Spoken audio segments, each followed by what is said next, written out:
Now, as the title of this video suggests, I'm going to be explaining why further regulating/banning crossbows is just downright silly. I'm going to be explaining why this is silly from a Canadian context, but also showing some global examples. Now, some of you might be thinking, people want to ban crossbows? Yep, there are people out there who want to ban crossbows or further regulate them. The main points of this video I'm going to be making are 1. Why further regulating crossbows/banning them is just ridiculous and how little of a threat they pose to public safety by looking over the data. 2.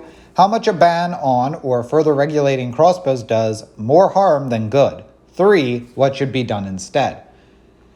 So starting with the first point, how much of a danger are crossbows to society? The answer to that is very little, like comically so.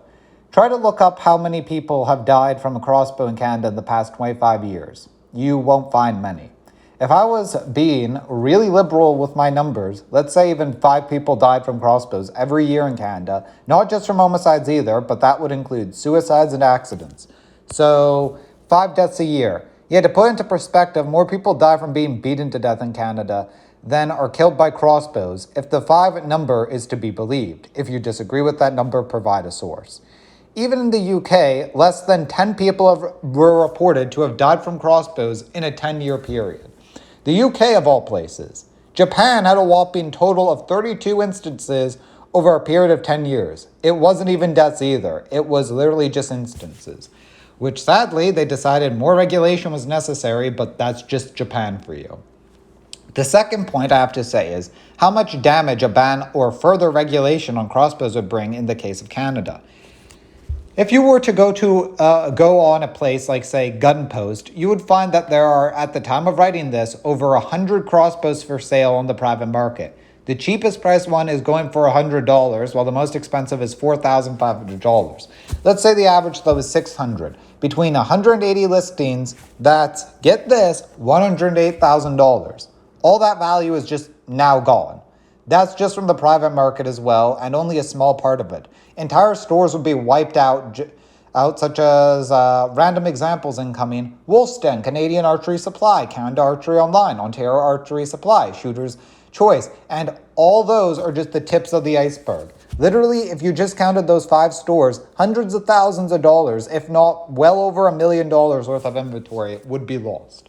Which that's also a lot of lost sales tax revenue, which also brings up a pretty good point. How many crossbows are there in Canada? The answer, honestly, people have no idea.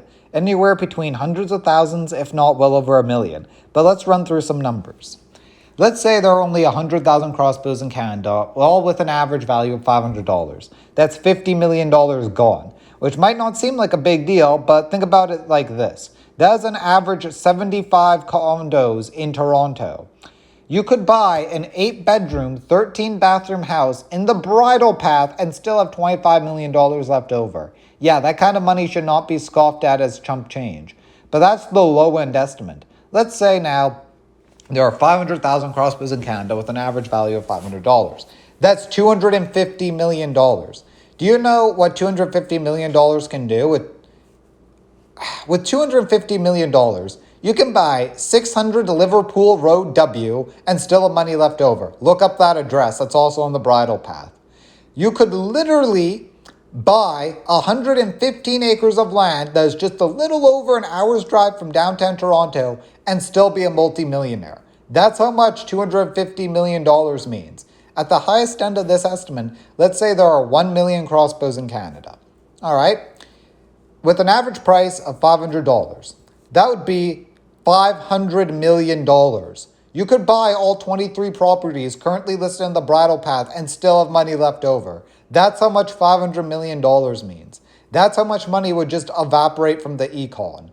All for the objective of making society a better place, when in reality, it would not come anywhere close to making society a better place or safer place at all. So the third and final point, what should be done then? Quite frankly, I believe that 2 things should be done. 1, have safety training courses for crossbows people can go to. 2. Give stores that sell crossbows the ability to check if someone is on a weapons probation and shouldn't even be owning a crossbow. Literally, the most prolific crossbow murders in Canada were committed by an individual who was on a weapons probation. So the funny thing is that if you literally enforce the laws already in the books and gave stores the ability to check if someone's on a weapons probation or not, then that will close one avenue for a prohibited person from getting a crossbow in the first place. Anyways, I hope this has given you all a different perspective.